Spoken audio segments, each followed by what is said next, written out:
Hello friends, welcome to my channel. இன்றைக்கி ரொம்பவே சூப்பரான டேஸ்ட்டில் தக்காளி சாம்பார் எப்படி செய்கிறது அப்படின்ற வீடியோவை தான் உங்க கூட ஷேர் பண்ணுறேன். நான் எப்படி பண்ணுவேனோ அந்த மாதிரி செஞ்சு காமிச்சிருக்கேன். இப்போ வாங்க எப்படி பண்ணுறதுன்னு பார்க்கலாம். ஒரு குக்கரில் 4 தக்காளி, 1 வெங்காயம், 3 பச்சை மிளகா, 4-5 பல் பூண்டு, அரை டீஸ்பூன் சீரகம் சேர்த்துக்கோங்க. இது கூடவே அரை டீஸ்பூன் மஞ்சள் தூள் சேர்த்துக்கோங்க. 1/4 டீஸ்பூன் குழம்பு மசாலா சேர்த்துக்கோங்க. அப்படி இல்லைனா சாம்பார் தூள் சேர்த்துக்கோங்க. இப்போ இதில் தேவையான அளவு தண்ணி ஊற்றிக்கலாம். இது கூடவே 1 டீஸ்பூன் அளவுக்கு ஆயில் சேர்த்து குக்கர் மூடி போட்டு 3 விசில் வச்சு எடுத்துக்கோங்க. இப்போ 3 விசிலுக்கு அப்புறம் ஓப்பன் பண்ணி பாருங்கள், தக்காளி நல்லா வெந்திருக்குது.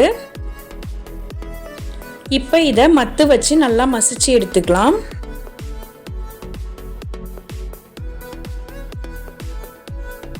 இப்போ மசிச்சு எடுத்தாச்சு. கொஞ்சமாக தண்ணி சேர்த்துக்கிறேன். இப்போ இன்னொரு பாத்திரத்தில் தாளிச்சிக்கலாம். 1/2 டீஸ்பூன் ஆயில் சேர்த்துக்கோங்க.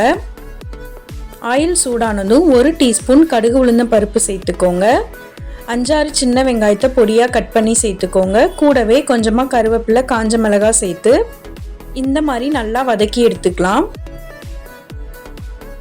இப்போ இதில் நம்ம ரெடி பண்ணி வச்சிருந்த தக்காளியை சேர்த்துக்கலாம். இது கூட தேவையான அளவு உப்பு சேர்த்து அதை நல்லா மிக்ஸ் பண்ணி விட்டுருங்க.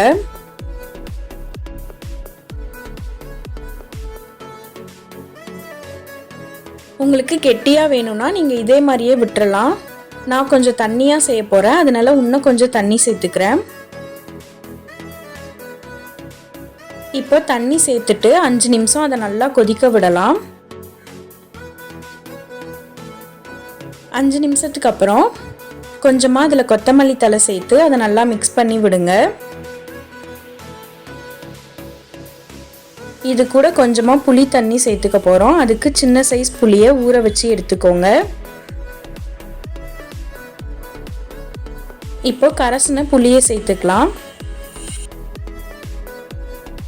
அதை நல்லா மிக்ஸ் பண்ணி விட்டுட்டு 2 நிமிஷம் அதை கொதிக்க வச்சு இறக்கிடலாம். இந்த சாம்பார் ரொம்பவே சூப்பராக இருக்கும். இது சாதத்து கூடயும் சாப்பிட்லாம், அப்படி இல்லைன்னா இட்லி, தோசை, சப்பாத்தி கூடயும் சாப்பிட்லாம். நீங்களும் வீட்டில் செஞ்சு பார்த்துட்டு டேஸ்ட் எப்படி இருந்ததுன்னு கமெண்ட்ஸில் சொல்லுங்கள். நான் போடுற வீடியோஸ் பிடிச்சிருந்தா லைக் பண்ணுங்கள், ஷேர் பண்ணுங்கள், கமெண்ட் பண்ணுங்கள். தேங்க்யூ.